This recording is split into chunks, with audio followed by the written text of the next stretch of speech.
Ya, Assalamualaikum warahmatullahi wabarakatuh. Kali ini saya akan mempresentasikan terkait koneksi antar materi pada modul 1.4 Pendidikan Guru Penggerak. Nah, hal utama yang akan saya jelaskan yakni tentang disiplin positif. Disiplin ini berasal dari bahasa Latin, yaitu disciplina, yang artinya belajar. Makna asal kata ini berkonotasi dengan disiplin dari diri murid-muridnya Sokrates dan Plato. Kemudian disiplin diri membuat orang menggali potensinya menuju sebuah tujuan yang ia hargai. Namun, dalam budaya kita, makna kata disiplin telah berubah menjadi sesuatu yang dilakukan seseorang pada orang lain untuk mendapatkan kepatuhannya. Jadi, lebih ke memaksakan kehendak kita kepada orang lain dan orang lain itu harus melakukannya, harus menurutinya. Nah, kecenderungan umum adalah menghubungkan kata disiplin dengan ketidaknyamanan persepsi dari orang lain tersebut karena harus mematuhi apa yang diinginkan oleh orang tersebut. Nah, bukan dengan apa yang kita hargai atau pencapaian dari suatu tujuan yang mulia.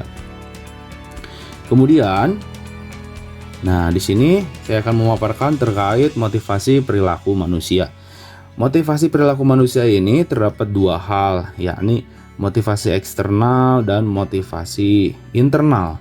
Nah, dari kedua motivasi ini adalah motivasi eksternal berhubungan dengan sesuatu yang dilakukan orang lain sehingga kita memiliki motivasi tersebut. Nah, itu pengaruh dari orang lain, disebutnya adalah motivasi eksternal. Namun dalam motivasi internal adalah sesuatu yang kita yakini, yang kita patuhi, yang berasal dari diri kita bahwa hal tersebut memang harus kita lakukan. Nah, seperti itu. Motivasi internal, jadi beranjak dari kesadaran diri sendiri. Kemudian di sini terdapat ada hukuman dan penghargaan. Nah, hukuman menurut KBBI adalah siksa dan sebagainya yang dikenakan kepada orang yang melanggar undang-undang dan sebagainya.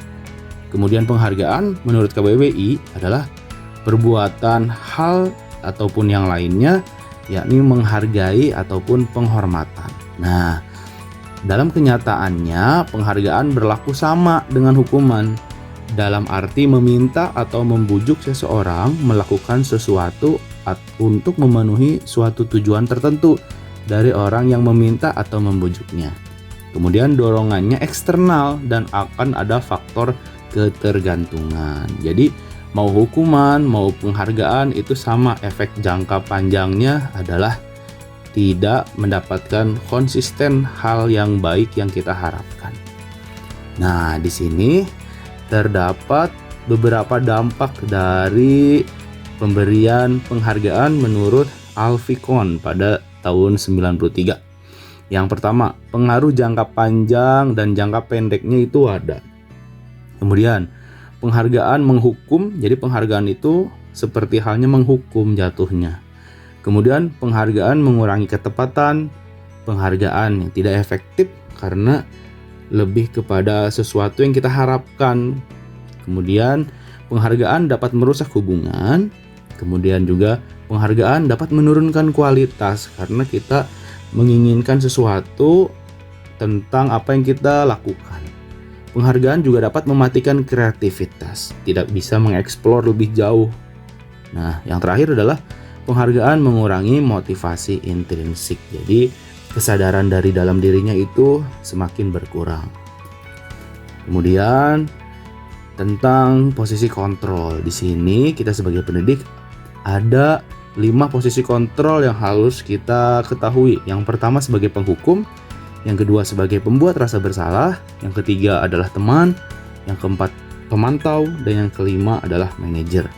Nah, urutan yang telah tadi saya berikan adalah posisi kontrol sebagai manajer lah yang paling ideal karena di sini kita dapat menggali lebih dalam terkait perilaku yang sedikit menyimpang yang telah kita telaah gitu. Nah, baik dari penghukum, pembuat rasa bersalah, sebagai teman, sebagai pemantau itu memiliki dampak yang tidak ingin kita harapkan ke depannya. Tetapi sebagai manajer itu adalah posisi kontrol yang ideal yang harus kita yakini dan harus kita aplikasikan. Kemudian di sini ada keyakinan sekolah atau keyakinan kelas. Nah, keyakinan kelas atau sekolah ini adalah suatu hal positif yang diyakini oleh seorang individu bahwa hal tersebut memanglah baik, dan jika kita telah meyakininya, maka kita patut untuk memunculkan tindakan tersebut supaya tercipta suasana yang aman, nyaman, dan kondusif untuk melakukan berbagai kegiatan. Contoh-contohnya keyakinan itu adalah disiplin, tanggung jawab, keamanan, menghormati, kesehatan, keselamatan, dan menghargai. Namun dari ketujuh keyakinan ini masih banyak keyakinan-keyakinan yang lainnya.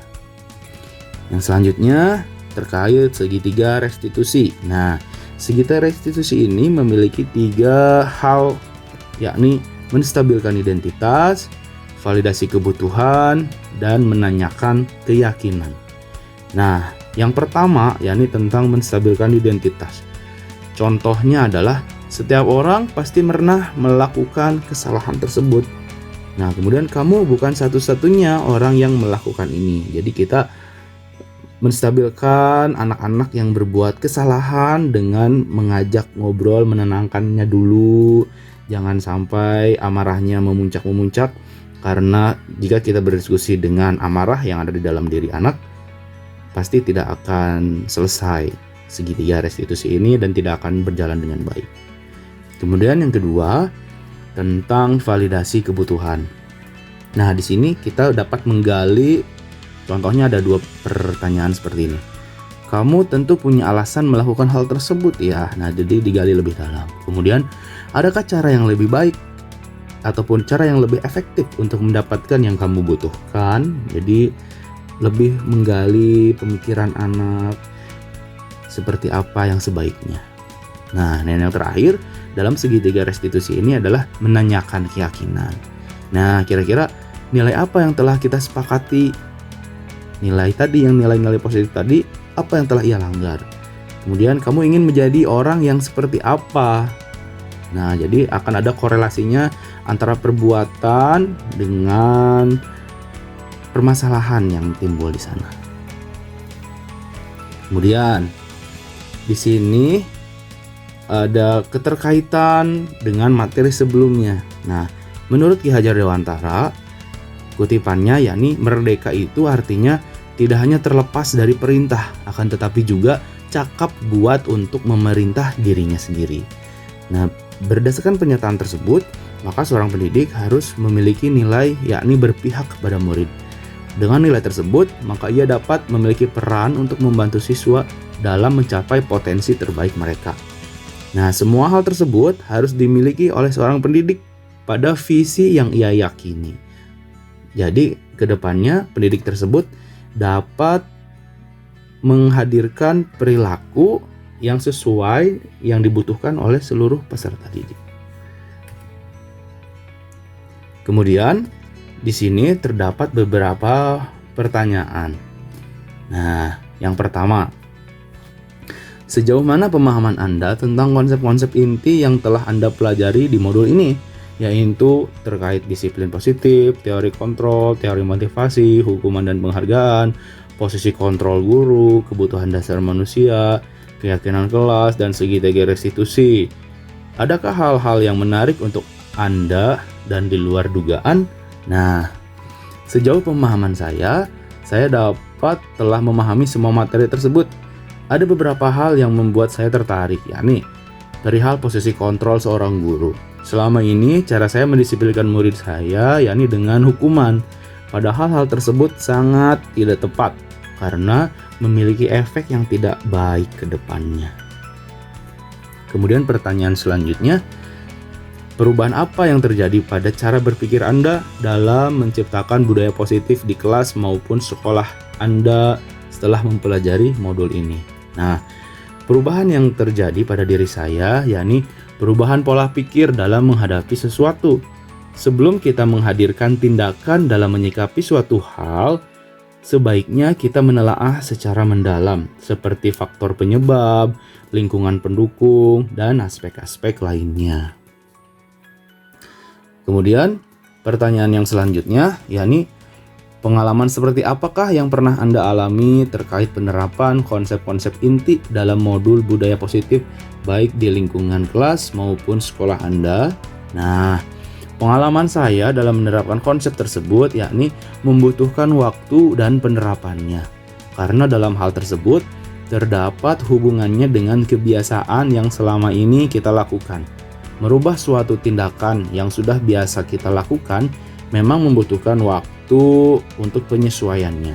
Selain itu, penyamaan persepsi antar warga sekolah dalam penerapannya membutuhkan latihan dan pemahaman yang lebih.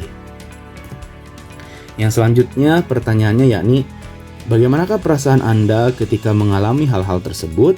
Nah, perasaan saya ketika mengalami hal tersebut yakni menimbulkan pertanyaan dan bertanya-tanya kepada diri sendiri. Apakah memang bisa mendisiplinkan anak tanpa adanya hukuman? Kemudian, jika melihat usia anak sekolah dasar, apakah bisa mereka diajak diskusi dengan baik ketika mengalami permasalahan? Nah, namun setelah mempelajari efek yang akan terjadi, baik itu jangka pendek maupun jangka panjang, maka saya berusaha menerapkan hal positif tersebut walaupun memang memerlukan usaha yang lebih dalam penerapannya. Pertanyaan yang selanjutnya, yakni menurut Anda terkait pengalaman dalam penerapan konsep-konsep tersebut, hal apa sajakah yang sudah baik? Adakah yang perlu diperbaiki? Nah, dalam penerapannya, yang sudah baik yakni dalam memposisikan diri sebagai manajer ketika menghadapi suatu permasalahan. Kemudian memecahkan permasalahan tersebut menggunakan pola segitiga restitusi. Hal-hal tersebut sudah saya pahami dan sudah dapat saya aplikasikan dengan baik. Mungkin hal yang perlu diperbaiki yakni kolaborasi dengan guru lainnya supaya memiliki pemahaman yang sama dan memiliki pola yang sama dalam menghadapi suatu permasalahan.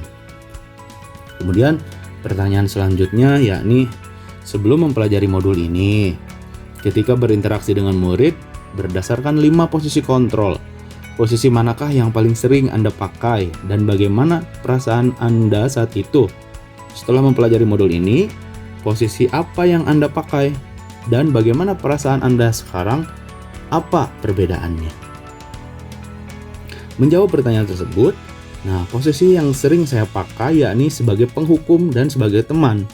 Ketika saya memposisikan sebagai penghukum, maka akan timbul emosi juga dalam diri dalam menyikapi permasalahan tersebut. Pada saat saya sebagai teman, terkadang sikap yang ditunjukkan siswa kurang pas, jadi kurang kesopanan. Padahal yang sebenarnya hubungan kita itu adalah antara guru dan murid. Nah, setelah mempelajari posisi kontrol ini, maka sebagai manajer lah posisi yang sangat baik untuk diterapkan. Dalam hal ini, kita tidak akan terbawa emosi jika kita menghadapi permasalahan pada peserta didik kita. Kemudian, murid kita juga akan memahami posisi kita masing-masing, posisi antara guru dengan murid. Pertanyaan selanjutnya yakni, sebelum mempelajari modul ini, pernahkah Anda menerapkan segitiga restitusi ketika menghadapi permasalahan murid Anda? Nah, jika iya, tahap mana yang Anda praktekkan dan bagaimana Anda mempraktekannya? Nah, untuk menjawab pertanyaan tersebut, saya pernah melakukan tahapan segitiga restitusi. Hanya saja tidak tuntas secara penuh seperti yang digambarkan pada segitiga restitusi tersebut. Tahapan yang pernah saya pakai hanya sampai menstabilkan identitas dan validasi kebutuhan. Secara inti, hal yang saya lakukan menenangkan siswa yang mengalami permasalahan. Kemudian, menanyakan kenapa ia melakukan hal tersebut dan hal apa yang mendasari ia melakukannya. Setelah itu, saya menghadirkan solusi untuk masalah tersebut tanpa mengkonfirmasi keyakinan yang telah ia langgar dan menggali solusi menurut pemikirannya sendiri. Untuk pertanyaan yang selanjutnya, yakni selain konsep-konsep yang disampaikan dalam modul ini, adakah hal-hal lain yang menurut Anda penting untuk dipelajari dalam proses penciptaan budaya positif baik di lingkungan kelas maupun sekolah? Nah, hal-hal lain yang baik untuk dipelajari dalam menciptakan budaya positif, yakni dengan mempelajari tahapan perkembangan siswa dan karakteristik siswa sehingga kita dapat menciptakan suasana pembelajaran yang berpihak untuk seluruh siswa dan dapat memiliki pemahaman lebih dalam menghadapi suatu permasalahan.